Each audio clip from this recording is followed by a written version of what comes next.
Hi, I'm Charlotte Stoddard and I'm a HR officer at Trafford Council, which is a local government organisation based within Greater Manchester.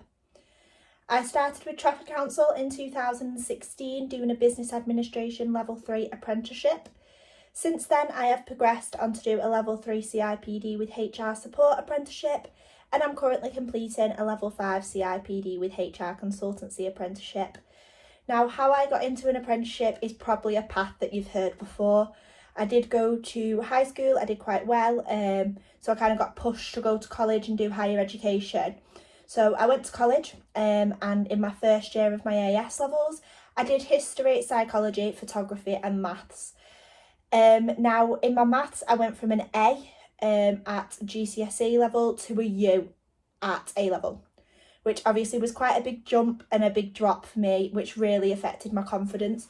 And it did also make me realise that I didn't enjoy doing exams. I changed as a person when I was doing my A-levels. I turned into quite an introvert and I was stressed all the time and worked up, and I wasn't my usual self. However, when I was doing my photography, which was my practical subject, I was exceeding massively. I got 80 out of 80 in my final year exam, and I ended up passing with an A star in that. So obviously there was a big difference between the two. So while I was at college, I was kind of coming to the decision of what I wanted to do and where I wanted to go in my career, and I didn't really know at the time what I wanted to do, and I was pushed to go to university. So I went to the careers advisor and said, I don't want to do my UCAS application. I don't want to apply for university. It's not for me. It's not going to be a good experience for me. I don't want to do it. Because of the grades I was due to get in my A-levels, they did suggest that I did apply for university, so that's what I did. I applied to do business management at Liverpool John Moores University, which I actually succeeded in getting a place at. However, during this time when I was due to do my mock exams, I found the apprenticeship at Trafford Council, which just changed everything for me.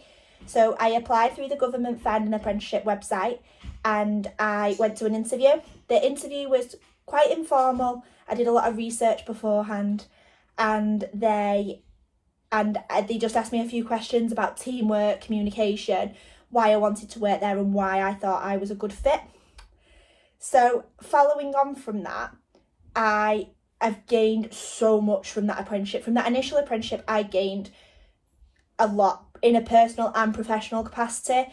If it wasn't for that initial apprenticeship, I don't think I'd be on now my third apprenticeship with Trafford. Working at Trafford Council has opened so many doors for me and opened so many opportunities.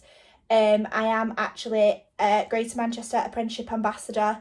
I am also the chair of Greater Manchester for the North West Young Apprenticeship Ambassador Network, and I was awarded Apprentice of the Year for Trafford Council in 2017.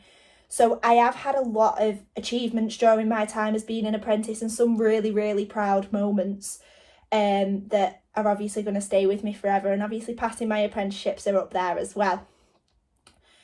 Since passing those apprenticeships, I have progressed in my career. So I started off as a HR apprentice, I then went to a workforce strategy support officer, and now I'm a HR officer based within the HR operations team that deal with disciplinaries, grievances, organisational change, and all the fun, exciting HR things like that.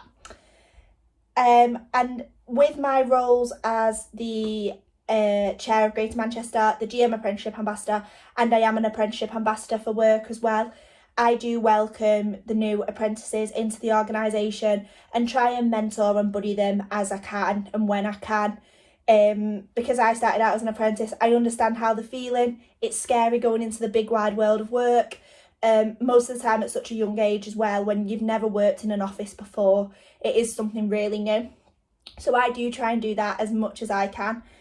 I will always continue to promote apprentices and apprenticeships. I think it's such an amazing and beneficial route into your career. And obviously now with so many standards and apprenticeships available, it just makes sense to do an apprenticeship. We have two programmes at Trafford. We have our entry-level apprentices, which is our EPIC apprentices, and then our upskill apprentices. So I'm part of the upskill apprenticeship cohort now, which is just amazing, and it shows how much achievement you can get and how you can progress in your career just through apprenticeships. I would always recommend an apprenticeship to anybody I spoke to. It's definitely been the right path for me. I've been able to get the experience I need to progress in my HR career. Looking forward and what I want to do, I want to do my level 7 CIPD that at the moment isn't available as an apprenticeship, so I'm going to have to go to university to do that, which obviously is quite a big step for someone that hasn't been to university before. But I am really looking forward to the challenge once I've finished my level 5. So I'm looking at going to the University of Salford or Manchester Metropolitan University to complete my level 7 CIPD as a full master's, which will be such a great achievement when I finally get to do that. But obviously I wouldn't have been able to get there, and I don't think if I would have took another route I would be in this position. I don't think I would have stumbled across HR the way I have. So it does make a big difference in apprenticeship, and obviously I've seen so many apprentices grow in my nearly 5 years at Trafford and go on to such amazing and big things and what they want to do and progress. So that's kind of my story. Obviously, if you have any questions, the team at GM LPN and the Apprenticeship Hub will be more than happy to help. And if you would like to contact me directly, my name is Charlotte Stoddard and you can find me on LinkedIn. Thank you.